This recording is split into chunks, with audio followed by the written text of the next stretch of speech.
What is up, backyard bassing fans? All right, today we're going to go over my personal favorite reel for flipping and pitching.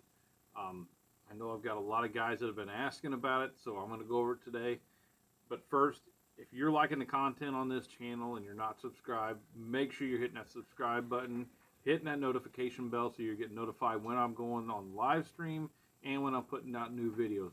And make sure you guys are smashing that thumbs up. I greatly appreciate it. So, on to today's video.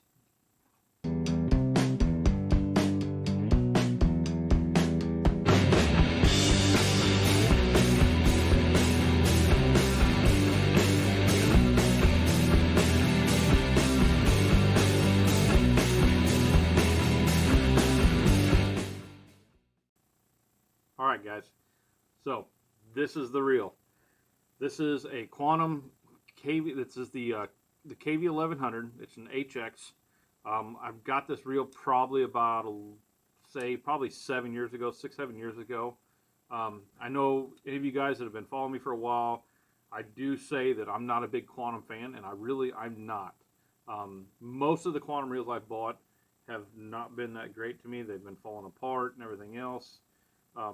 Now, some of that has to do with I've never bought any of their high-end reels.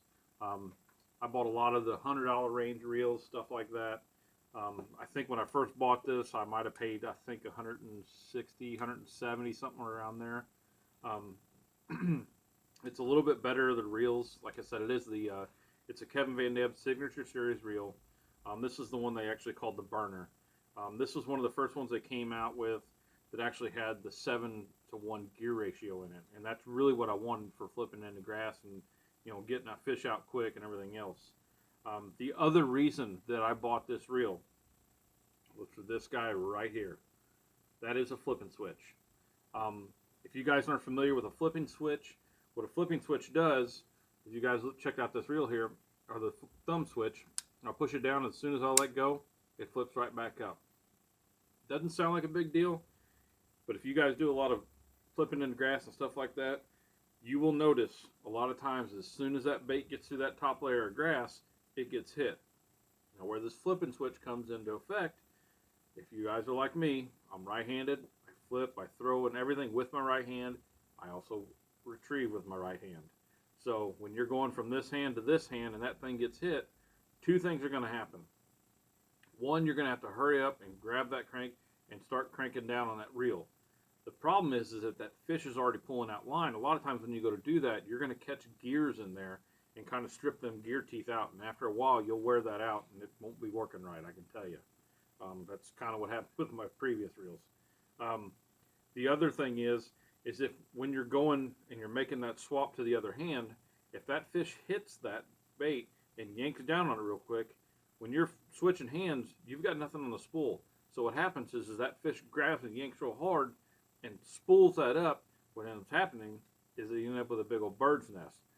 Either one, it's going to lock up in here and your line's going to tighten down and cut into each other, and it's just going to, the fish is going to snap you off, or you're going to end up getting to where you can't release your line anywhere, so you can't pull any line out. So one way or another, you're going to have a mess, and it's not going to be fun, I can tell you. Going into this reel a little bit more, like I said, I've had it for about 7 years. Mainly just keep it oiled up. I grease it usually once a year. If I'm using it a bunch in 1 year, I'll probably take it apart and go ahead and clean it twice a year and do that. But typically in the winters, when I take everything apart, really grease it good, clean everything out, make sure my bearings are in good shape and all that. But I mean, as you guys can see, I mean, it still goes like it's brand new. Typically fish this on usually 50 or 65 pound braid. I'm not going to say a specific braid right now. I fish a couple different braids, so I'm not really going to go into that. Just any type of braid that you guys want to use is fine. The drag system on this, I think this is actually I want to say a 17 pound drag. I'd look it up, but everything's so worn off of this reel from me using it for so long. Nothing's on there anymore. I've never had any problems with the drag on this. Works perfectly every time. I can tell you guys, when I'm fishing stuff like that in heavy cover, I'm usually just tightening that drag down about all the way as far as it'll go, because I'm fishing such powerful line with that 50 or 65-pound braid. That drag's not going to do it that much good. If it starts pulling drag, don't worry. It's not a big deal. Pull it out. If you think it's a really big fish and it's really going to, you don't want it to break off or whatever, you can always take that dial, while you're reeling, just kind of spin it back a little bit and take it off take the drag off a little bit. Not a big deal. One thing I will tell you guys about this reel in particular that I really, really like, and I would recommend for anybody getting into throwing a bait caster that would help you out, other than spending a couple $100 and buying a DC reel, I would suggest this reel. Now, I know you can't get this exact one, but you can get just the newer models of it. I'll show you here real quick. Let me take the side cover off. This actually has a dual braking system. So, as you guys can see there, it has the magnets just like most other reels do. Not a big deal. We'll get into that in just a second here. But the other one is on the end of the spool. You've got a dial in here. Now that is your internal braking. Now what that does is that controls your spool of how fast it's actually spinning in there. Now it goes from 1 to 6. If you turn it up to 6, that spool is not going to hardly move at all. Which is where you're going to want to start if you're just starting out with a bait caster. And anytime I get anybody at all that's going to start to throw a bait caster for the first couple of times, I always try to set them up with a 1/2 or a 3/4 ounce weight of some type, usually a jig. That's usually one of the better things to learn with, is something a little bit heavier. So what you do is you turn that up all the way on 6, and getting back into this one here, okay, on these magnets here, this dial on the outside, turning this back and forth, what that does is that moves those magnets in and out. So the closer the magnets move in towards that spool, the more drag that spool is going to have on it. So what I would suggest doing is taking the internal one, turning it to 6, taking the outside one and turning it about halfway up or halfway down, however it goes, and try throwing it. The more you use, it's not going to go very far. I can tell you that right off the bat. It's not going to go very far. Don't expect much out of it, but this is just for a beginner. Start throwing. When you get comfortable with that, take that outside dial and start loosening it back up to where it's actually pulling those magnets farther away and making that spool looser. Once you get used to that and you have plenty of control over it, go back into that internal one. Turn it down to, let's just say, a 5 or even a 4. And then reset this outside one back down to the middle and start working your way back up to where it loosens it back up till you get comfortable again. And just keep doing that till you get down to a 1 or 2 on both of them and where it's comfortable for you and what you're throwing.